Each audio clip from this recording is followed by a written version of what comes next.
নমস্কাৰ এডুকেশ্যন চেনেললৈ তোমালোক সকলোকে স্বাগতম জনাইছোঁ। আজি আমি ক্লাছ 10 মেথমেটিক্সৰ চেপ্টাৰ নম্বৰ 3 দুটা চলকত ৰৈখিক সমীকৰণ জোৰ নামৰ চেপ্টাৰটোৰ 15টা most important question MCQ question discuss কৰিম। তেতিয়াহ'লে ব'লা আজি ভিডিঅ'টো আৰম্ভ কৰোঁ। এতিয়া ফাৰ্ষ্ট কোৱেশ্চন কি কৈছে, সমীকৰণ 2x + 3y = 5 ৰ সমাধানৰ সংখ্যা লিখিব আছে।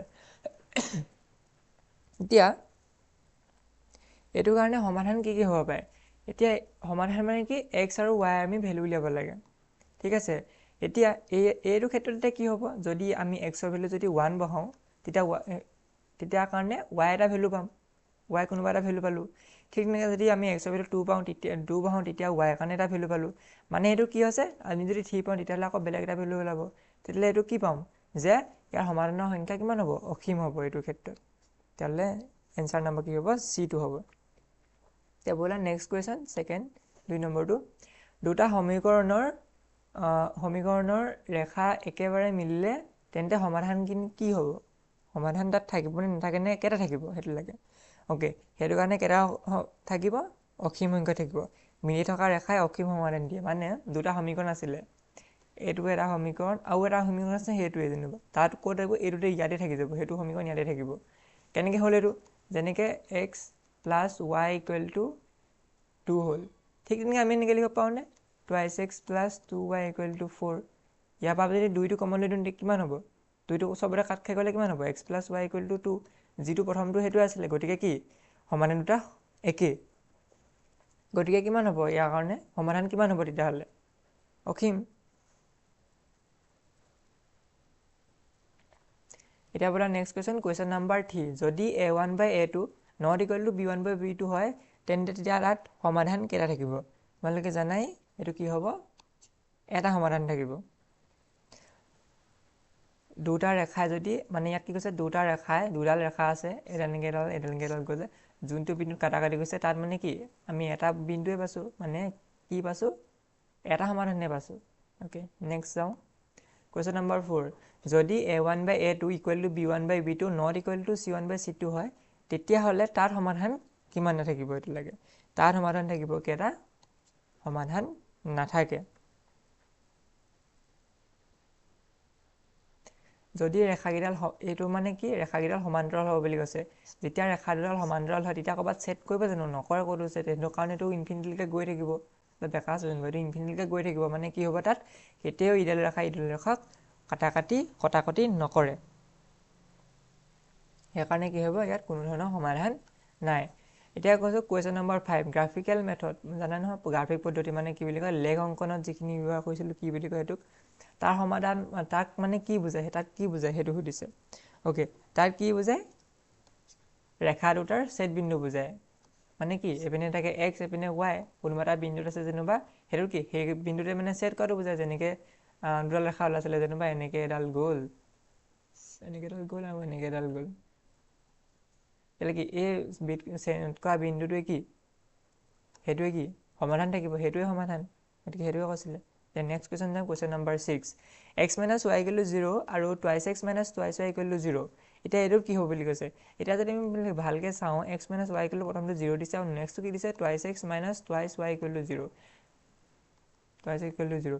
ইয়াৰ পৰা আমি দুইটা কমন ল'ব পাৰোঁ নে, কমন ল'লোঁ, 2x - y = 0 হ'ল। এতিয়া দুইটোক আমি এইফালে পঠিয়াই দিলোঁ, কিমান হ'ব তেতিয়াহ'লে, x - y = 2 ইনটু বা 0/2 সেইটো হ'লে কিমান হ'ব, 0 হ'ব। মানে কি আমি এই কুৱেশ্যনটোৱে পালোঁগৈ আকৌ লাষ্টত গৈ পিনি। তেতিয়াহ'লে কি যে দুইটা মানে কি দুইটা ইকুৱেশ্যন বা কি সমীকৰণ একেই। যেতিয়া দুটা সমীকৰণ একে হয় তেতিয়াহ'লে কি পাম, তাত একে ৰেখা পাম, মানে একেডাল ৰেখাতে কাটাকাটি কৰিব, বা একেডাল ৰেখাই হ'ব দুইডাল। এতিয়া যাওঁ আমি কুৱেশ্যন নম্বৰ 7, সমীকৰণ x + y = 4 ৰ এটা সমাধান কি হ'ব। এতিয়া কি দিয়া আছে, প্ৰথমটোত দিয়া আছে কিমান, 1। আমাক প্ৰথম সেইটো ইকুৱেশ্যন দি আছিলে x + y = 4, প্ৰথম কাৰণে বহাইছিলোঁ, কিমান আছে 1 দিয়া আছে, x ৰ ভেলু 1 দিয়া আছে, y ৰ ভেলু 1 দিয়া আছে, কিমান পালোঁ, 2 পালোঁ। এইটো নহ'ব, 4 পাব লাগিছিলে আমি। তাৰপাছত চালোঁ 2 + 2 হয়নে 4, হয় এইটো হয়। তাৰপাছত আমি 3 + 3 কিমান হ'ব, 6, 4 নহয়, গতিকে এইটো নহ'ব। 4 + 4 = কিমান, 8, সেইটোও নহ'ব, গতিকে এনচাৰ কিমান হ'ল, 2 আৰু 2 থকাটো, মানে কুৱেশ্যন B2। এতিয়া আমি যাওঁ নেক্সট কুৱেশ্যন নাম্বাৰ 8 দুটা ৰৈখিক সমীকৰণত সদায় কিমানটা চলক থাকে দুটা ৰৈখিক সমীকৰণত কিমানটা চলক থাকে সেইটো দিছে কেইটা চলক থাকে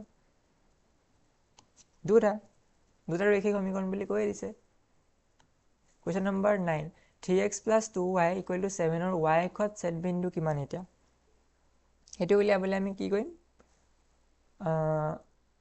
প্ৰথম কথা কি এই প্ৰথমটো কি দিয়া আছে x ৰ ভ্যালুটো 0 দিয়া আছে ওকে বহাই চাওঁ এতিয়া x ৰ ভ্যালু যদি কি দিয়া আছে 3x + 2y = 7 দিয়া আছে যদি x ৰ ভ্যালু আমি 0 বহাওঁতে কিমান হ'ব এইটো পাৰ টাৰ্ম 0 গোটেইটো 0 হৈ যাব 0 + 2y = 7 গতিকে কিমান হ'ল y কিমান হ'ব তেতিয়াহ'লে 7 এইটো 2 মিলি গ'ল 7/2 হ'ব গতিকে y ভ্যালুটো কিমান হ'ব 7/2 হ'ব গতিকে 0 বহালে কিমান পাম 7/2 গতিকে 0 আৰু 7/2 থকা ক'ত আছে c টো গতিকে c টো আমি এনসাৰ বহাব পাওঁ ঠিক তেনেকে যদি কোৱেশ্চনটো যদি 7/2 ইয়াত থকা যদি নলাহেঁতেন তেতিয়া কি কৰিলে আমি y ভ্যালুটো 0 বহাই চালোহেঁতেন তেতিয়া x ৰ ভ্যালু কিমান সেইটো চেক কৰি ইয়াত বহাই চালোহেঁতেন কোনটোত আছে গতিকে এইটোত আমি ডাইৰেক্ট পাই গ'লো গতিকে c টো এনসাৰ হ'ল 0,7/2 কুৱেশ্চন নম্বৰ 10 লৈ গ'লো তলৰ কোনটো পদ্ধতি সমীকৰণৰ সমাধান পদ্ধতি নহয় প্ৰথমটো আছে লেখ পদ্ধতিত প্ৰতিস্থাপন পদ্ধতি অপনেন্ট পদ্ধতি আৰু গুণন পদ্ধতি আমি এই তিনিটা মেথড ইউজ কৰোঁ আৰু লাষ্টত কোনটো ইউজ নকৰোঁ গুণন পদ্ধতি ইউজ নকৰোঁ তেতিয়াহ'লে এনসাৰ কি হ'ব তেতিয়াহ'লে গুণন পদ্ধতি আমাক কি সুধিছে পদ্ধতি নহয় বুলি সুধিছিলে গতিকে গুণন পদ্ধতি সমীকৰণ সমাধান পদ্ধতি নহয় এটা কুৱেশ্চন নম্বৰ 11 দুটা ৰেখা লম্ব কেতিয়া হ'ব দুডাল ৰেখাৰ লম্ব কেতিয়া হ'ব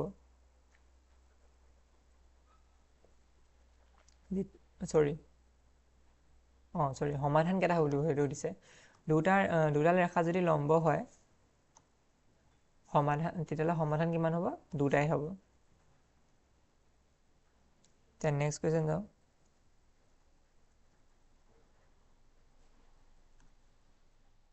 x + y আৰু y = 3 এই দুডাল ৰেখা কি এতিয়া এই দুডাল ৰেখা কি এটা উলম্ব আৰু এটা অনুভূমিক কেলে আমি লেখতে জানো ডাইৰেক্ট এপিনে x থাকে এপিনে y থাকে এপিনে কি এই দুডাল কি বুজাইছে এডাল উলম্ব আৰু এডাল অনুভূমিক এতিয়া যাওঁ আমি নেক্সট কুৱেশ্যন কিমান কুৱেশ্যন নম্বৰ 13 ৰৈখিক সমীকৰণৰ সাধাৰণ ৰূপটো কথা কৈছে ৰৈখিক সমীকৰণৰ সাধাৰণ ৰূপটো কি ax² নে এতিয়া আমাক কি কৈছে এই পদ্ধতিটো এইটো কি বুলি কয় দ্বিঘাত সমীকৰণ এইটো কি হয় ৰৈখিক সমীকৰণ গতিকে এনসাৰ হ'ল বি টো এতিয়া যাওঁ আমি কুৱেশ্যন নম্বৰ 14 দুটা সমীকৰণে একেটা সমাধান দিলে ৰেখাকেইডাল কি তেতিয়াহ'লে ৰেখাকেইডাল কি একেই হ'ব সমাধান যদি একেই হয় তেতিয়াহ'লে ৰেখাকেইডালো একেই হ'ব একেটা সমাধান দিলে একেটা ওকে এক সেকেন্ড কি হ'ব এইটো এটা বিন্দুত ছেদ কৰে কেলে হ'ল দুডাল সমীকৰণে একেটা সমাধান দিলে দুডাল সমীকৰণ মানে কি এইফালে এটা গ'ল য'ত সমীকৰণ আমি এটাই পালোঁ তেতিয়াহ'লে কি হ'ব এটা বিন্দুতে ছেদ কৰিব তেতিয়াহ'লে হয়নে এটা বিন্দুতে ছেদ কৰিছে সেইটো কৈছে ওকে এতিয়া যাওঁ আমি লাষ্ট কুৱেশ্যন নম্বৰ 15 কি কৈছে y = mx + c ইয়াৰ m টোৱে কি বুজায় সেইটো দিছে m টোৱে কি বুজায় m টোৱে বুজায় ঢাল কি বুলি কয় স্লোপ বুলি কয় স্লোপ ওকে আজিলৈ ভিডিঅ'টো ইমানে আৰু সোনকালে বাকিটা চেপ্টাৰ পাবা আৰু লগতে সায়েন্সৰো মনডেৰ পৰা ষ্টাৰ্ট হ'ব ধন্যবাদ